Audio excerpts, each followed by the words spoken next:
منتخب مصر حالته اتدهورت بطريقة مش معقولة. هو السر مش في المدرب الأجنبي ولا في عقدة الخواجة، لأن احنا جربنا. الخواجة برضو جه ودرب وفشل، وخواجة تاني جه ودرب وفشل، مع انهم بياخدوا ملايين الدولارات. وعشان نثبت ان هي مش عقدة الخواجة، احنا عندنا الكابتن حسن شحاتة خد احسن البطولات، وخدها تقريبا 3 مرات على التوالي.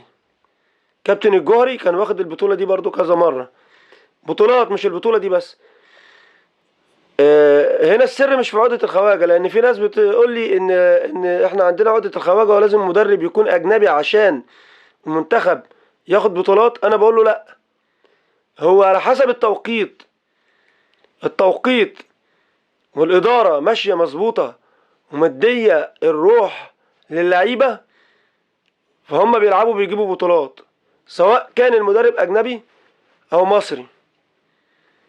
تمام، هي أهم حاجة الروح، رفع الروح المعنوية عند اللعيبة، دي بتبقى في الإدارة.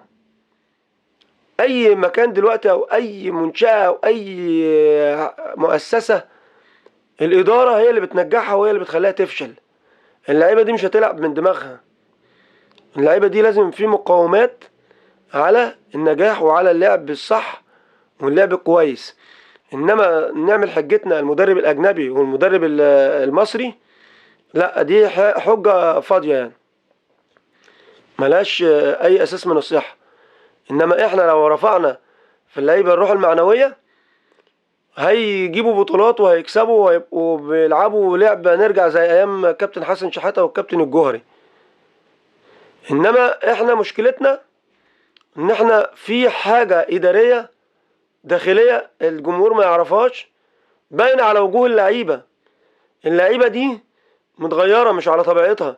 اللعيبة دي هي بيلعبوا في النوادي الأوروبية وبيجيبوا لهم بطولات، يجي بعدها بأسبوع يجوا يلعبوا مع المنتخب، تبص تلاقي اللاعب مش هو ده صلاح، هو ده مرموش، هو ده مصطفى محمد.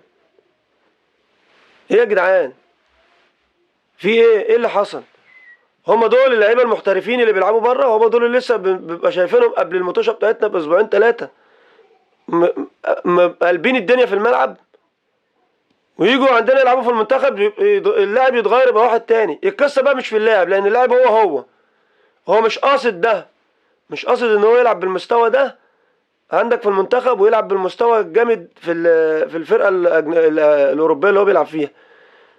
الاداره نفسها بتاعه الفرقه اللي هو بيلعب فيها في اوروبا رفعوا له الروح المعنويه، مظبطه له الدنيا، عامله له المناخ اللي هو يخليه يطلع احسن ما عنده. لكن بيجي عندك هنا انت بتعكننه اداريا ومعنويا، ومش عارف في حاجه اداريه احنا لازم نعرفها. هل الفساد وصل للمنتخب؟ هو الفساد كده كده بقى معروف في كل حته في الكوره دلوقتي، بقى منتشر. بس هل وصل للمنتخب؟ الا المنتخب الوطني. يعني لو الفساد في النوادي نقدر نعالجها مع بعضينا، لكن المنتخب الوطني ده بيلعب باسم مصر، فلازم نعالج نقتص الفساد ده من جذوره، لان كده احنا بنلعب باسم مصر مش مجرد كوره. لو مثلا لو احنا بنلعب في الدوري كاس مصر، الكلام ده الحاجات اللي هي بيننا وبين بعضنا جوه في فساد ولعبنا والانديه بتلعب ما عندهاش احترافيه زي الاول، والكلام ده نقدر ندويها مع بعضنا. لكن احنا ده منتخب مصر، بنلعب باسم مصر، الا مصر تهاونوا في اي حاجه الا حاجه تخص مصر. لما نيجي نلعب باسم مصر لازم نطلع اقصى ما عندنا اداريا وتدريبيا ومعنويا وكل حاجه، نوفر للعيبه دي كافه شيء اللي تخليهم طايرين في السماء. لان انت بتلعب باسم مصر، مش بتلعب باسم فرد ولا بتلعب باسم نادي. فارجو من القياده السياسيه بقى اللي هتتدخل في الكوره بقى في مصر. ما احنا مشكلتنا ان احنا دلوقتي في الزمن اللي احنا فيه ما بنحلش اي حاجه غير لما بتتدخل القياده السياسيه. اتعودنا على كده خلاص. فازاي حتى الكابتن حسام حسن كانوا متعنتين ان هم يجيبوه، الراجل مكافح وعمل اللي عليه، مش غلطة الراجل على فكرة. الراجل مكافح وعمل اللي عليه، وما كانوش عاوزين يجيبوه يمسك منتخب مصر، يمسك مدير فني لمنتخب مصر. برضو القيادة السياسية اتدخلت وجابته. طب احنا كل حاجة بقى ندخل فيها القيادة السياسية عشان تتعمل صح؟ انا مش عارف هو في ايه. الراجل ما اثرش في حاجة عشان نقعد نقول عقدة الخواجة مش عقدة الخواجة. الراجل عمل اقصى ما عنده لحد ما وصل الماتش كوت ديفوار، وهو كان بيلعب بطريقة مية مية، وكلنا تفائلنا خير ان احنا هناخد الماتشين التانيين وناخد ناخد البطولة. لكن في حاجة مستخبية، في حاجة داخلية مستخبية. يقولوا بقى بصراحة، المفروض الكابتن حسام حسن يطلع يقول العيوب زي ما بيقول الميزات، ويقول ايه اللي مضايق اللعيبة، وايه اللي مخلي المستوى وصل لكده، ونحل المشاكل دي. يعني احنا لازم نشوف المشكلة ونحلها، مش هنفضل كده، نفضل ايه، ده يخبي على ده وده يخبي على ده، وفساد داخلي لا يعلمه احد. في الاخر بنلعب باسم مصر ومستوانا يبقى بالطريقة دي. ايه ده؟ حاجة تعكنن. لو انا بشجع نادي من النوادي النوادي بتاعتنا جوه مصر، مش هحس بالزعل اللي الناس زعلانه دلوقتي، لان منتخب مصر كورة وفي نفس الوقت فيها جزء وطني. طب بتلعب باسم بلدك، بلدك دي اللي كانت مسيطرة على الكورة في افريقيا لعدة سنين. ازاي مستوانا يبقى كده؟ يعني اللعيبة اللي عندنا دلوقتي محترفة في اوروبا وقلبين الدنيا، والصحف العالمية كلها بتتكلم عنهم، حققوا حاجات ونجاحات ما حققهاش العظماء الكبار بتوعنا زمان، مع احترامي ليهم، بس ما وصلوش للانجازات اللي عملوها اللعيبه حاليا. وتيجي في الملعب مع منتخب مصر تلاقي عكس ده.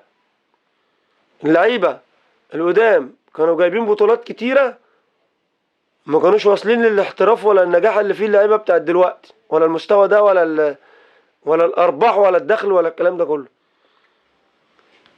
يعني احنا لو قسناها كده، مش عارف انا ازاي الحسبه حاسبينها ازاي. الناس الاول الكباتن القدام كانوا بيلعبوا، ما احترفوش زي اللي موجودين دلوقتي، بس كانوا بيجيبوا بطولات للمنتخب بلدهم، بطولات عديدة. النهارده عندنا لعيبة محترفة ومسيطرة، والصحف العالمية بتكتب عنهم، وتخطوا الكباتن القدام كمان في المستوى، مش عارفين يجيبوا بطولات لبلدهم. يبقى اذا هنا بقى القصة مش في اللعيب، القصة في الإدارة،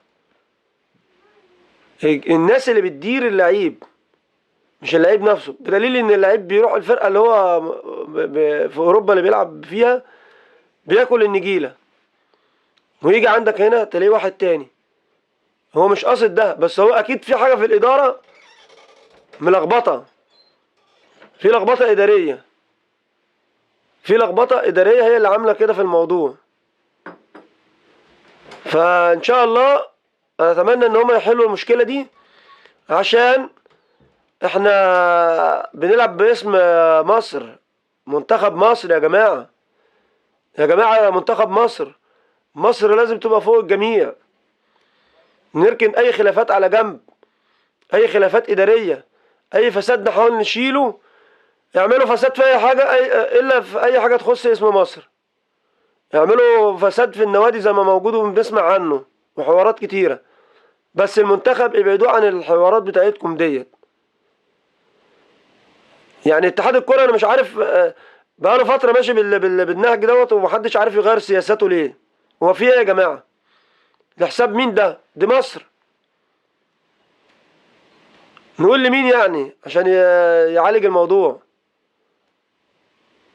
احنا بنلعب باسم مصر، لازم اسم مصر يبقى فوق. اتمنى ان حد يسمع صوتي دوت ويشوف حل للموضوع دوت قبل ما نخش كاس العالم ونلبس في حاجة اكبر. يعني اتمنى ان نعالج الموضوع ده قبل كاس العالم، وما نغيرش كابتن حسام حسن. كابتن حسام حسن